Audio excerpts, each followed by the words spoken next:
কুষ্টিয়াতে কীর্তন করতে গেছেন বিষ্ণু বিশ্বাস বলে একজন ভক্ত।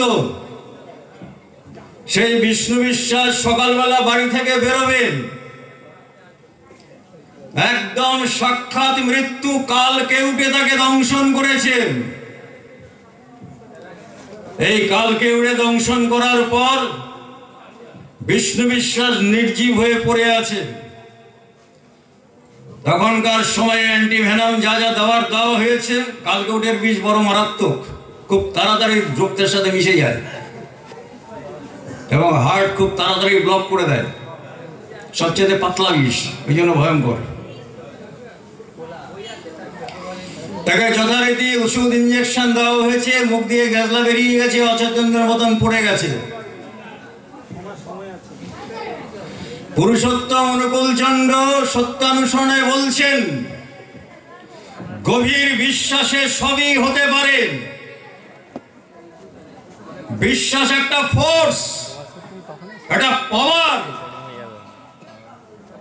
এই বিশ্বাস মানুষের অন্তর্নিহিত যে ইলেকট্রোম্যাগনেটিক ফোর্স, সেই ফোর্সটাকে কনসেন্ট্রেট করে তাকে বহুগুণ বাড়িয়ে দেয়। এটা একমাত্র বিশ্বাসে সম্ভব। আর এই বিশ্বাসটা জেগে ওঠে একমাত্র যে আল্ট্রাসনিক ভাইব্রেশন পুরুষোত্তম অনুকূলচন্দ্র দিয়েছেন, সেই আদি নাম, the supreme cause of the universe. এই নামময় পুরুষ আচার্য সতীশচন্দ্র গোস্বামী নাম করতে করতে আসছেন, তার কানে গেছেন, তিনি ওই বিষ্ণু বিশ্বাসকে কাঁধে করে নিয়ে ওই প্রলয় নাচন মহাদেবের মতন উদ্দাম কীর্তন করছেন। ওই কীর্তনের ভাইব্রেশনের, সাউন্ড ভাইব্রেশনের ওই বিষ্ণু বিশ্বাসের একবার জীবন আসে, একবার চলে যায়। সারা দিন গেল, সন্ধ্যা হয়ে গেল, কীর্তন থামছে না। সতীশচন্দ্র গোস্বামীর ওই উল্লম্ফনও থামছে না। কোন শক্তি কাজ করলে পড়েন, কুণ্ডলিনী শক্তির কতখানি জাগ্রত হলে পড়েন, আমার শ্রদ্ধেয় দাদা যে কামের কথা বলছিলেন, it is the prime force. Sigmund Freud যাকে লিবিডো বলছেন, সুরত, এই সুরতটাকে পুরুষোত্তম বলছেন যৌগিক সম্বেগ, যুক্ত হওয়ার সম্বেগ, cohesive urge of unification. Purushottam Anukulchandra বলছেন, এই যে সুরত নিয়ে তুমি জন্মিয়েছ, এই যে যৌগিক সম্বেগ নিয়ে তুমি জন্মিয়েছ, তুমি জানো না যে এই যৌগিক সম্বেগের ক্ষমতা কতখানি। এটা যদি ইষ্টে ন্যস্ত হয় আর তার গতি যদি ঊর্ধ্বগামী হয়, you will be the master of the universe. তুমি প্রকৃতির উপর আধিপত্য করতে পারবে। মুখে বলেননি, করিয়ে দেখিয়ে দিয়ে গেছেন। আজকের বিজ্ঞান সেই জায়গাটায় যাচ্ছে, যাবে। এই নামের ভাইব্রেশনে বিষ্ণু বিশ্বাসের পুনরুজ্জীবন ঘটে গেল। তবে লীলা বাখানো না যায়। এই বিষ্ণু বিশ্বাস পুরুষোত্তম অনুকূলচন্দ্রের দরবারে এসছেন। এসে সরাসরি প্রশ্ন করছেন, ঠাকুর আপনি ভগবান? যেমন বিবেকানন্দ রামকৃষ্ণদেবকে বলেছিলেন, আপনি ভগবান? সরাসরি চ্যালেঞ্জ। পুরুষোত্তম অনুকূলচন্দ্র তার ওই আকর্ণ বিস্তৃত নয়ন, তার ওই বুদ্ধদেবের মতন করুণা ঘন আঁখি, ওই চৈতন্যদেবের মতন, ওই লর্ড জেসাসের মতন, ওই নবনীত কোমল দেহ থেকে সর্বাঙ্গ দিয়ে গলে গলে প্রেম ঝরে বেড়াচ্ছেন।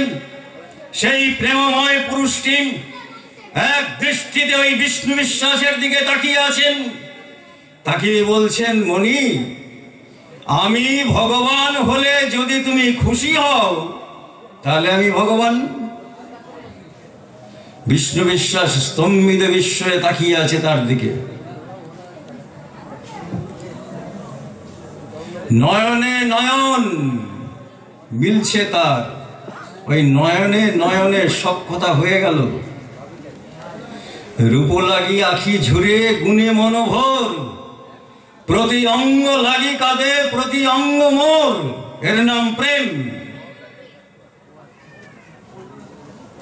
পুরুষোত্তম অনুকূল চন্দ্র একটা লম্বা শ্বাস নিয়ে বলছেন, মণি, আমাকে যদি তোমার ভালোই লেগে থাকে তাহলে আমার কাম করা লাগে, করবে তো? বিষ্ণু বিশ্বাস আর ফিরে গেলেন না। এই যে অনন্ত জীবনের আহ্বান, উদয়ের পথে শুনিকার বাণী, ভয় নাই ওরে ভয় নাই, নিঃশেষে প্রাণে যে করিবে দান, ক্ষয় নাই তার ক্ষয় নাই। পুরুষোত্তম অনুকূল চন্দ্রের দরবারে হতাশগ্রস্ত মানুষ যখন আসত, হতাশায় ক্লিষ্ট অবসাদগ্রস্ত নিষ্প্রভ আখি, তার জীবনের ওই কোহেসিভ আর্জ নিম্নমুখী হয়ে গুটিয়ে যখন একটা বিন্দুতে পরিণত হয়েছেন, সেই পুরুষোত্তম অনুকূল চন্দ্র সর্বকারণের কারণ পুরুষ যিনি, সমস্ত ইউনিভার্সের ধারক পালক যিনি, পোষণ প্রদাতা যিনি, আমাদের সকলের কারণ যিনি, তিনি তাকে বলছেন, আকাশে পাখি কহিছে গাহি, আকাশে পাখি কহিছে গাহি, মরণ নাহি মরণ নাহি। এমন করে বলতেন, এই দুটো কথায় তার সুরত জেগে উঠত। যারা দ্বিধাগ্রস্ত মন নিয়ে আসত, সন্দেহ কাকুল মন নিয়ে আসত, তাদের দিকে ওই মিষ্টি চেয়ে বলতেন, চারিদিক হতে অমর জীবন বিন্দু বিন্দু করি আহরণ, আপনারে আমি আপনাতে পূর্ণ হেরিব কবে। এমন করে বলতেন, তার সমস্ত সংশয় দূরে চলে যেত। সেই বিষ্ণু বিশ্বাস অনন্ত পুরুষের আহ্বান পেয়েছেন, তার কর্মে নিজেকে নিযুক্ত করলেন। সুবক্তা সুগায়ক ছিলেন সেই আমলে। পুরুষোত্তম অনুকূল চন্দ্র বলছেন, যাকে তুমি চালক রূপে মনোনীত করে নিয়েছ, তার কাছে তোমার হৃদয়ের কোনো কথা গোপন রেখো না। একজন এসে ঠাকুরকে জিজ্ঞাসা করছে, ঠাকুর, জীবনে কৃতকার্যতার উপায় কি? এক কথাই বলুন। ঠাকুর নির্দ্বিধায় হাসতে হাসতে উত্তর দিচ্ছেন, শালা গুরু বাক্যে বিশ্বাস।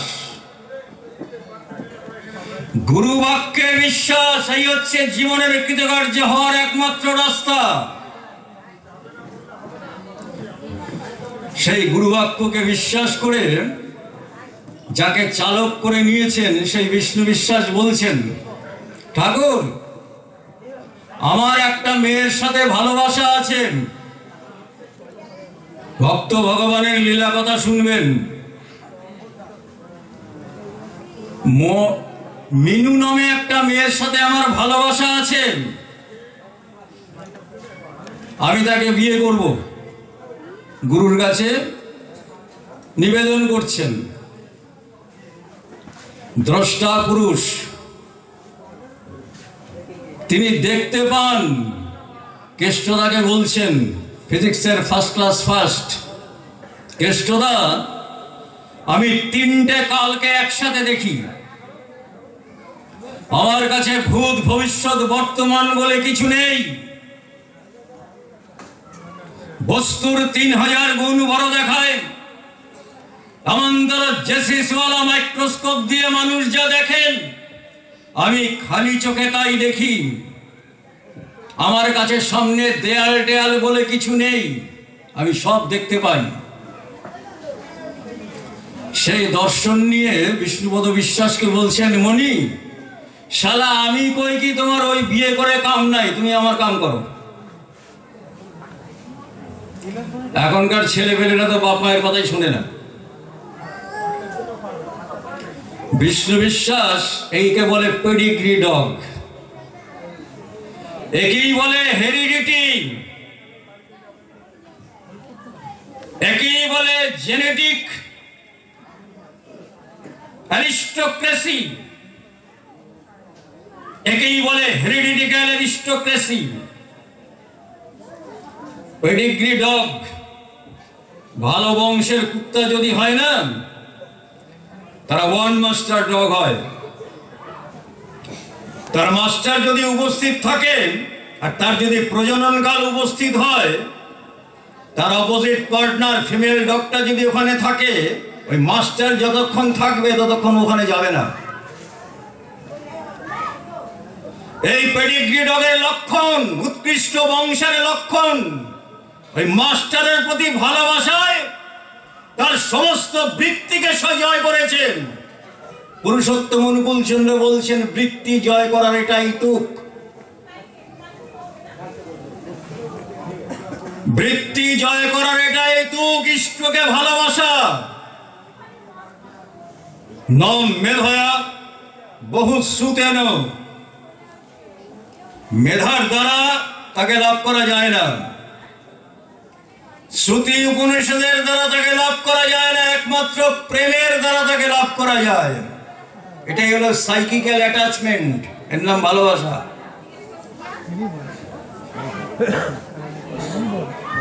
কাম আবেশে স্ত্রী পুরুষে যেমন করে উপভোগ, খুব কংক্রিট এক্সাম্পল দিচ্ছেন পুরুষোত্তম অনুকূল চন্দ্র।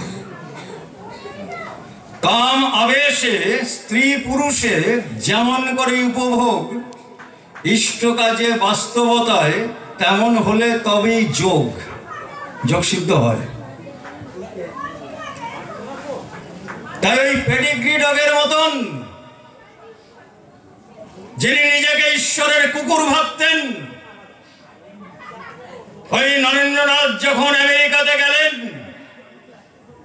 সমস্ত আমেরিকা যখন তার দিকে তাকিয়ে আছেন, তিনি নিজের পরিচয় দিতেন, আমি শালা ওই দক্ষিণেশ্বরের পাগলা বামুনের, ওই রামকৃষ্ণদেবের কুকুর বিবেকানন্দ।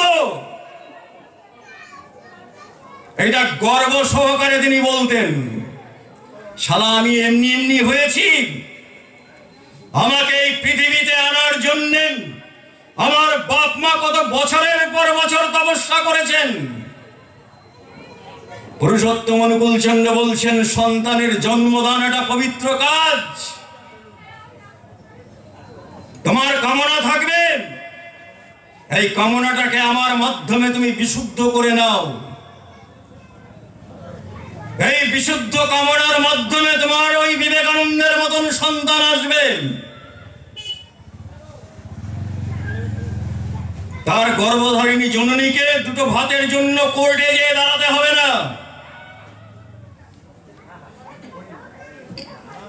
সেই বিজ্ঞান পুরুষোত্তম অনুকূল চন্দ্র দিয়েছেন। বিষ্ণু বিশ্বাস গুরুবাক্য শিরোধার্য করে বেরিয়ে গেলেন। তার ওই মেনুর প্রতি যে ইনক্লাইনেশন, সেখান থেকে নিজেকে উইথড্র করলেন।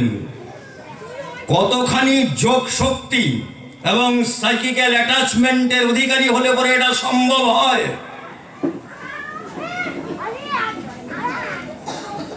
এরপর 5 বছর পার হয়ে গেছে। দ্রষ্টা পুরুষ কেন? 5 বছর অতিক্রান্ত হয়ে গেছেন। শিয়ালদা স্টেশনে বিষ্ণু বিশ্বাস যাচ্ছে, হঠাৎ পেছন থেকে একটি নারী কণ্ঠের ডাক। থমকে দাঁড়ালেন, দাঁড়িয়ে দেখছেন, আরে এ তো সেই মিনু। সেই মিনুর অন্যত্র বিবাহ হয়ে গেছে। দেখছেন যে হাতে একটা 3 বছরের শিশু, আর সাদা থান পরা বৈধব্য বেশ। কাঁদতে কাঁদতে এসে বিষ্ণু বিশ্বাসকে নিজের জীবনের দুঃখের কথা বলছেন।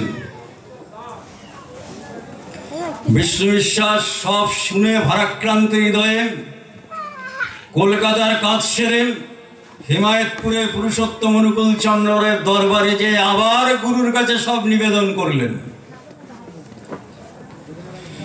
পুরুষোত্তম অনুকূল চন্দ্র কালের অধীশ যিনি, মহাকাল যার পদতলে নৃত্য করেন, সেই পুরুষোত্তম অনুকূল চন্দ্র ওই বিষ্ণু বিশ্বাসের দিকে তাকিয়ে অট্টহাস্য করে বলছেন, শালা এই জন্যই তো পরমপিতা তোকে বিয়ে করতে দেয় নাই। যদি ওই মেয়ে তুই বিয়ে করতিস তাহলে আজকে তোরও এই গতি হতো। অর্থাৎ ওই মেয়েটির বৈধব্য যোগ ছিলই, বিষ্ণু বিশ্বাস তার শিকার হতো।